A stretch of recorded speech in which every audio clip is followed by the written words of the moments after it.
X independent വേരിയബിളും Y dependent വേരിയബിളുമായിട്ടുള്ള ഒരു differential ഇക്വേഷൻ്റെ ജനറൽ സൊല്യൂഷൻ കണ്ടുപിടിക്കുമ്പോൾ നമുക്ക് വൈ ഓഫ് എക്സ് എന്നുള്ള ഫോർമാറ്റിലാണ് കിട്ടുക. അവിടെ ആർബിട്രറി കോൺസ്റ്റൻസ് ഉണ്ടായിരിക്കും. ഇപ്പോൾ ഫസ്റ്റ് ഓർഡർ ഡിഫറൻഷ്യൽ ഇക്വേഷൻ ആണെങ്കിൽ ഒരു ആർബിട്രറി കോൺസ്റ്റൻറ്റ് ഉണ്ടായിരിക്കും. സെക്കൻഡ് ഓർഡർ ഡിഫറൻഷ്യൽ ഇക്വേഷൻ ആണെങ്കിൽ രണ്ട് ആർബിട്രറി കോൺസ്റ്റൻസ് ഉണ്ടായിരിക്കും.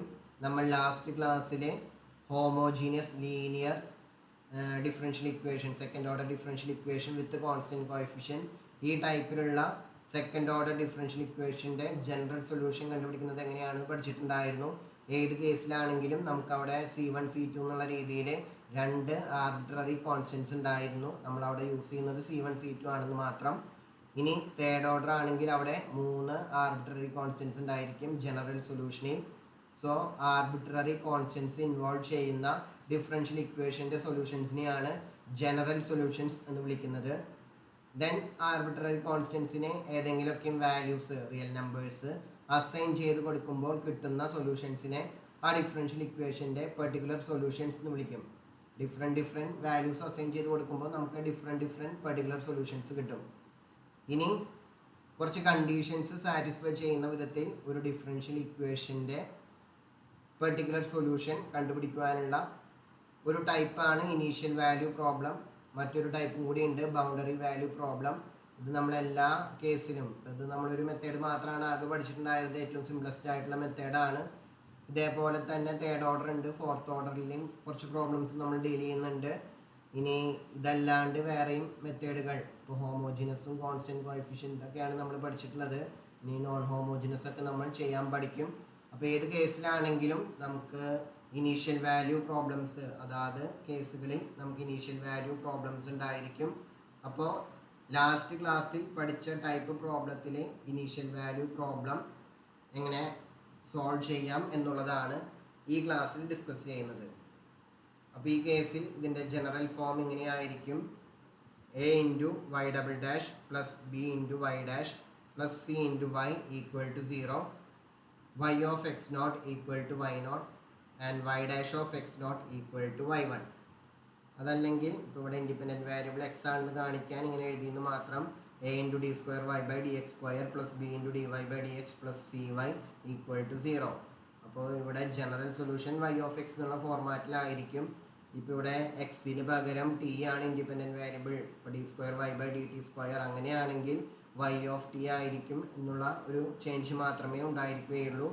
ഇനി ഇവിടെ ശ്രദ്ധിക്കുക, ഇനീഷ്യൽ വാല്യൂ പ്രോബ്ലത്തിലാകുമ്പോൾ ഒരു ഫിക്സഡ് പോയിന്റ്, അതിനെ ഇനീഷ്യൽ പോയിന്റ് എന്ന് പറയും. ആ ഇനീഷ്യൽ പോയിന്റിലുള്ള വൈയുടെ വാല്യൂ അതുപോലെ തന്നെ അതിൻ്റെ ഡെറിവേറ്റീവ് വൈ ഡാഷിൻ്റെ വാല്യൂവും ആയിരിക്കും തന്നിട്ടുണ്ടാവുക. സ്റ്റാർട്ടിംഗ് പോയിന്റ് അതല്ലെങ്കിൽ ഇനീഷ്യൽ പോയിന്റ്, അതിന് നമ്മൾ ഇവിടെ എക്സ് നോട്ട് എന്ന് ഡിനോട്ട് ചെയ്യുന്നു. അപ്പോൾ ഇവിടെ വൈ ഓഫ് എക്സ് നോട്ടിൻ്റെ വാല്യൂവും തന്നിട്ടുണ്ടായിരിക്കും, വൈ ഡാഷ് ഓഫ് എക്സ് നോട്ടിൻ്റെ വാല്യൂവും തന്നിട്ടുണ്ടായിരിക്കും. അത് യൂസ് ചെയ്തിട്ടാണ് നമ്മൾ C1 C2ൻ്റെ വാല്യൂസ് കണ്ടുപിടിക്കുന്നത്.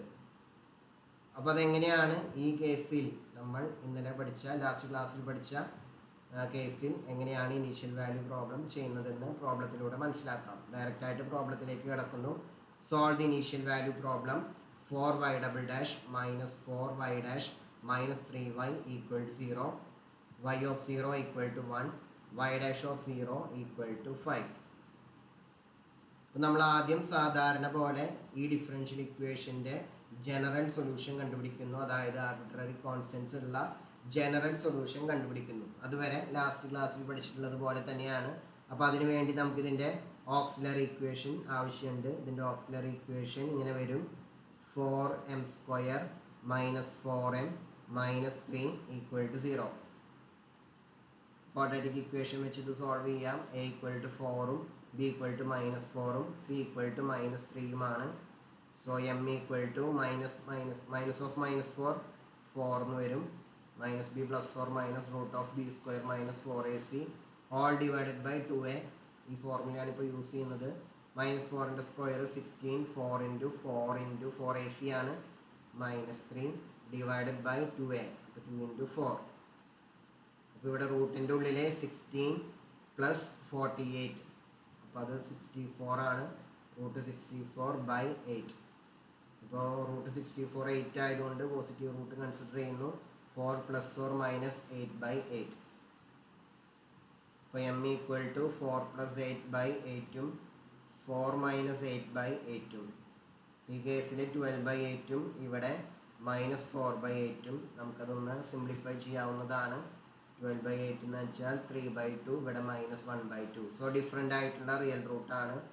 m1 = 3/2, m2 = -1/2 നമ്മുടെ ആദ്യത്തെ കേസ്. അപ്പോൾ അവിടെ ജനറൽ സൊല്യൂഷൻ y, അതല്ലെങ്കിൽ y of x = independent variable x ആണെന്ന് കാണിക്കാൻ y ഓഫ് x എഴുതിയെന്ന് മാത്രം. c1 e(m1x), c1 e(3/2x) plus c2 e(m2x). ഇതങ്ങോട്ട് ഇങ്ങോട്ട് m1 m2 മാറിയോണ്ടൊന്നും പ്രോബ്ലം ഇല്ല. പിന്നീട് ഇനി നമുക്ക് ഇതിൻ്റെ ഡെറിവേറ്റീവ് ഒക്കെ കാണേണ്ടി വരും. അപ്പോൾ അവിടെ ചേഞ്ച് ചെയ്യാണ്ടിരുന്നാൽ മതി, അതേ ഓർഡർ കീപ്പ് ചെയ്ത് പോവുക. അപ്പോൾ ഇനി നമുക്ക് ആദ്യത്തെ ഇനീഷ്യൽ കണ്ടീഷൻ അപ്ലൈ ചെയ്യാം. y of 0 = 1. ഇതിൻ്റെ മീനിങ് എക്സിന് 0 കൊടുക്കുമ്പോൾ y ഓഫ് എക്സിൻ്റെ വാല്യൂ അല്ലെങ്കിൽ വൈയുടെ വാല്യൂ 1 ആണ്. അപ്പോൾ ഇവിടെ എക്സിന് പകരം 0 കൊടുക്കുമ്പോൾ ഇവിടെ y ഓഫ് 0 എന്നാവും. ലെഫ്റ്റ് സൈഡിൽ c1 × e(3/2) × 0 plus c2 × e(-1/2) × 0. y of 0ക്ക് പകരം 1. ഇവിടെ c1 × e(0) 1 ആണ്. c2 × ഇവിടെയും e(0) അതും 1 ആണ്. പകരം 1 എന്ന് എഴുതുന്നു. c2 × 1. ഇതൊന്ന് അറേഞ്ച് ചെയ്ത് എഴുതുമ്പോൾ c1 + c2 = 1. ചില കേസിൽ നമുക്ക് ഡയറക്റ്റ് ആയിട്ട് c1ൻ്റെ വാല്യൂ കിട്ടും. പിന്നെ അടുത്ത കണ്ടീഷൻ അപ്ലൈ ചെയ്യുമ്പോൾ c2ൻ്റെ വാല്യൂ കിട്ടും. ഇവിടെ രണ്ട് ഇക്വേഷൻസ് ആണ് ഫോം ചെയ്യാൻ പോകുന്നത്. c1 c2 കണ്ടുപിടിക്കണം. ഒരു ഇക്വേഷൻ അവർ തമ്മിലുള്ള ഒരു റിലേഷൻ c1 + c2 = 1 ആണ്. ഇനി അടുത്ത റിലേഷൻ കണ്ടുപിടിക്കാൻ നമ്മുടെ അടുത്ത ഇനീഷ്യൽ കണ്ടീഷൻ അപ്ലൈ ചെയ്യണം. y dash of 0 = 5. അതായത് എക്സിന് 0 കൊടുക്കുമ്പോൾ y ഡാഷിൻ്റെ വാല്യൂ 5. പക്ഷെ നമുക്കിവിടെ y ഡാഷ് കിട്ടിയിട്ടില്ല, y മാത്രമേ കിട്ടിയിട്ടുള്ളൂ. അതിൽ നിന്നും y ഡാഷ് കണ്ടുപിടിക്കാവുന്നതാണ്. അതിൻ്റെ ഡെറിവേറ്റീവ് കണ്ടുപിടിക്കുക. y dash of x = c1 × e(3/2x)ൻ്റെ ഡെറിവേറ്റീവ്. c1 കോൺസ്റ്റൻ്റ് ആണ്. e(3/2x)ൻ്റെ e(3/2x) × 3/2 പ്ലസ് c2 × e(-1/2x)ൻ്റെ e(-1/2x) × -1/2x)ൻ്റെ -1/2. അപ്പോൾ ഇതൊന്ന് അറേഞ്ച് ചെയ്ത് എഴുതുമ്പോൾ y dash of x = 3/2 c1 e(3/2x) -1/2 c2 e(-1/2x). ഇനി നമുക്ക് ഇനീഷ്യൽ കണ്ടീഷൻ അപ്ലൈ ചെയ്യാവുന്നതാണ്. y dash of 0 = 5. അപ്പോൾ എക്സിന് 0 കൊടുക്കുമ്പോൾ ഇവിടെ y dash of 0 LHSലെ റൈറ്റ് സൈഡിൽ 3/2 × c1 × e(0) -1/2 c2 × e(0).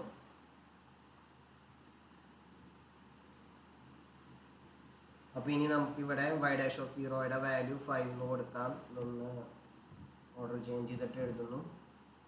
ഇവിടെ 3/2 × c1 -1/2 × c2 = 5. ഇനി വേണമെങ്കിൽ എളുപ്പത്തിൽ ഡീൽ ചെയ്യാൻ വേണ്ടിയിട്ട് ഇതിനെ ത്രൂ ഔട്ട് 2 കൊണ്ട് മൾട്ടിപ്ലൈ ചെയ്യുമ്പോൾ 3c1 - c2 = 5 × 2 10. അപ്പോൾ നമുക്ക് രണ്ട് ഇക്വേഷൻസ് ആയി. c1 + c2 = 1 3c1 - c2 = 10. ഇപ്പോൾ പെയർ ഓഫ് ലീനിയർ ഇക്വേഷൻസ് ആണ്. നമ്മൾ ഓൾറെഡി 8ാം ക്ലാസ്സിലേക്കും പഠിച്ചിട്ടുണ്ട്. ഇവിടെ ഓൾറെഡി c2ൻ്റെ രണ്ട് കോഎഫിഷ്യൻസും ഓപ്പോസിറ്റ് സൈൻ ആണ്. അപ്പോൾ ഇത് ജസ്റ്റ് ആഡ് ചെയ്താൽ മതി. ഇക്വേഷൻ 1ഉം 2ഉം കൂടി ആഡ് ചെയ്ത് കഴിഞ്ഞാൽ 1 + 2 ഇംപ്ലൈസ് c2ൻ്റെ ടൈം ക്യാൻസൽ ആവും. c1 + 3c1 4c1 = 1 + 10 11. അപ്പോൾ അതിൽ നിന്നും c1 = 11/4 എന്ന് കിട്ടും. ഇനി അത് ഏതെങ്കിലും ഒരു ഇക്വേഷനിൽ കൊടുക്കാം. ഫസ്റ്റ് ഇക്വേഷനിൽ കൊടുക്കുമ്പോൾ c2 = 1 - c1. ഇവിടെ c1 + c2 = 1. അപ്പോൾ c2 = 1 - c1 1 - 11/4. അപ്പോൾ 4 - 11/4 അപ്പോൾ -7/4. ഇതാണ് c2ൻ്റെ വാല്യൂ. അപ്പോൾ നമുക്ക് c1ഉം c2ഉം കിട്ടി. ഇനി അത് നേരത്തെ കിട്ടിയ ജനറൽ സൊല്യൂഷനിൽ y ഓഫ് എക്സിൽ c1ൻ്റെയും c2ൻ്റെയും പകരം ഇപ്പോൾ കിട്ടിയത് സബ്സ്റ്റിറ്റ്യൂട്ട് ചെയ്ത് കൊടുക്കുക. അപ്പോൾ y ഓഫ് x = c1ന് പകരം 11/4 e(3 3/2x മൈനസ് C2 പകരം -7/4 e⁻−1/2x. അപ്പോൾ അതാണ് ഇനീഷ്യൽ വാല്യൂ പ്രോബ്ലത്തിൻ്റെ സൊല്യൂഷൻ. അപ്പോൾ ഇങ്ങനെയാണ് ഇനീഷ്യൽ വാല്യൂ പ്രോബ്ലം ചെയ്യേണ്ടത്. നമുക്ക് മറ്റൊരു ക്വസ്റ്റ്യൻ കൂടി നോക്കാവുന്നതാണ്.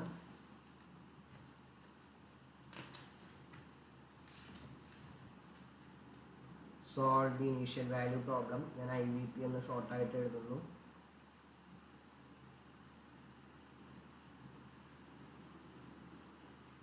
(4y) plus 4y dash plus 17y equal to 0, y of 0 equal to -1, y dash of 0 equal to 2. ഇനി എല്ലായ്പ്പോഴും ഇനീഷ്യൽ പോയിന്റ്, അതായത് സ്റ്റാർട്ടിംഗ് പോയിന്റ് 0 തന്നെ ആവണമെന്ന് നിർബന്ധമൊന്നുമില്ല. ഇതിനെ auxiliary equation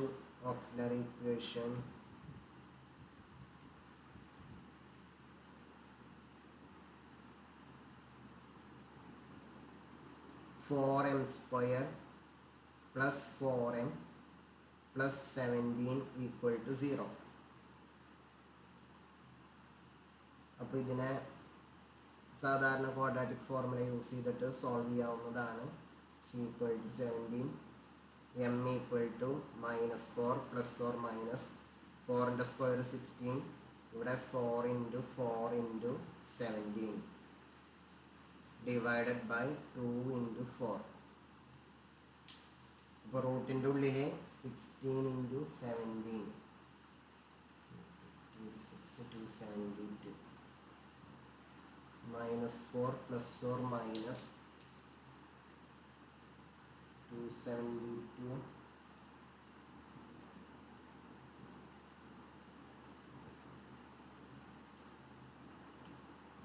16 minus 272 divided by 8. അപ്പോൾ നമുക്കിവിടെ -256 ആണ് കിട്ടുന്നത്. -4 plus or minus -√256 by 8. അപ്പോൾ -4 plus or minus i√256. അപ്പോൾ നമുക്കറിയാം √256 എന്നുള്ളത്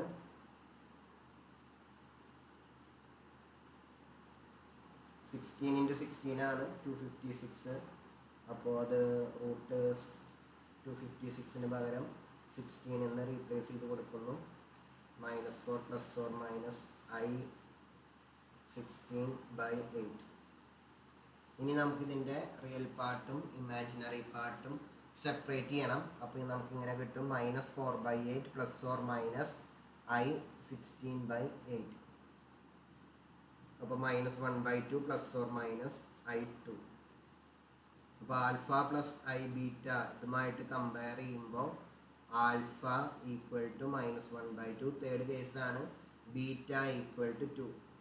അപ്പോൾ ഈ കേസിൽ solution y(x) equal to e⁻⁴x. അപ്പോൾ e⁻−1/2x c1 cos βx. അപ്പോൾ c1 cos 2x plus c2 sin 2x.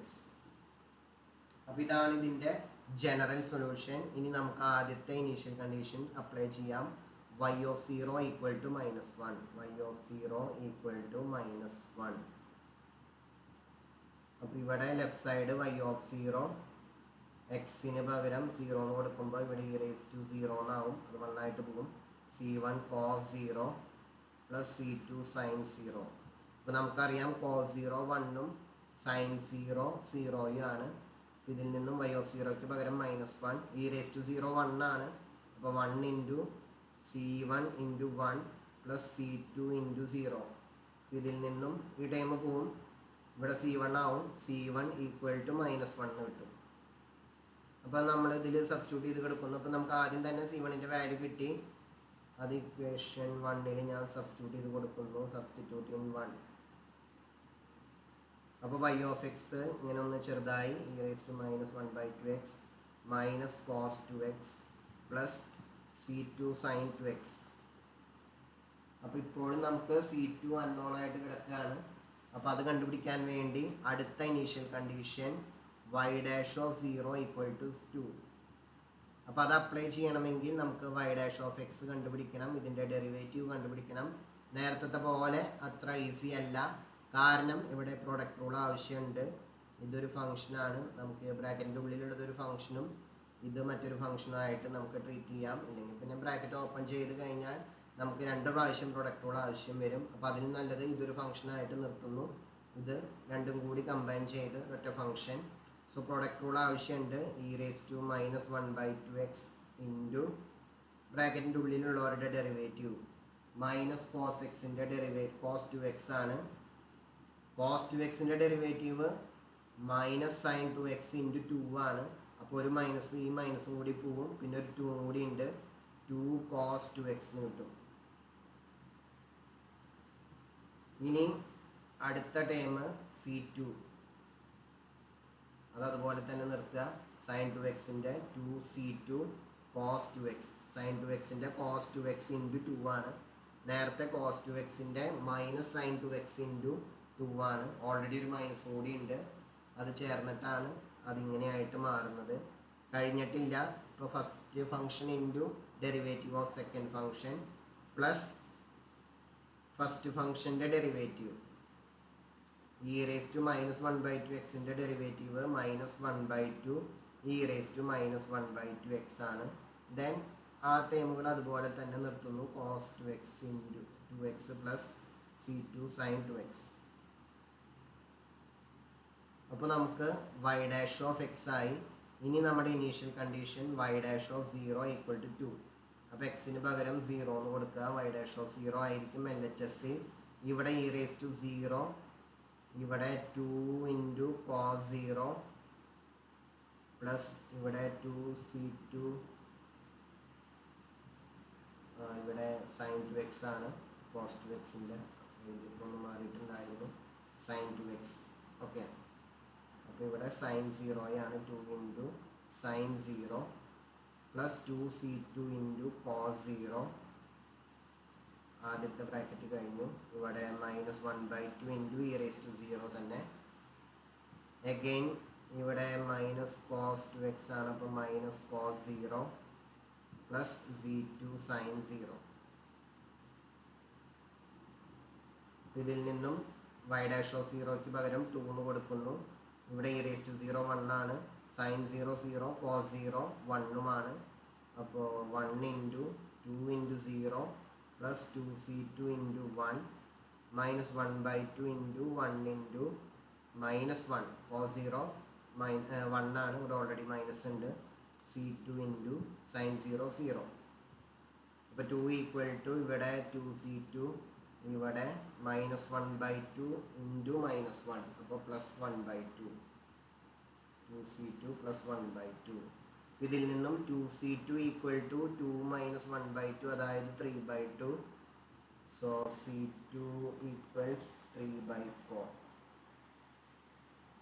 അപ്പോൾ അതും കൂടി y ഓഫ് എക്സിൽ റീപ്ലേസ് ചെയ്ത് കൊടുക്കുക. ഇതാണ് നമ്മുടെ പുതിയ y ഓഫ് എക്സ്. അതിൽ നമ്മൾ c2ന് പകരം 3/4 എന്ന് റീപ്ലേസ് ചെയ്യുന്നു. അപ്പോൾ y of x equal to e⁻1/2x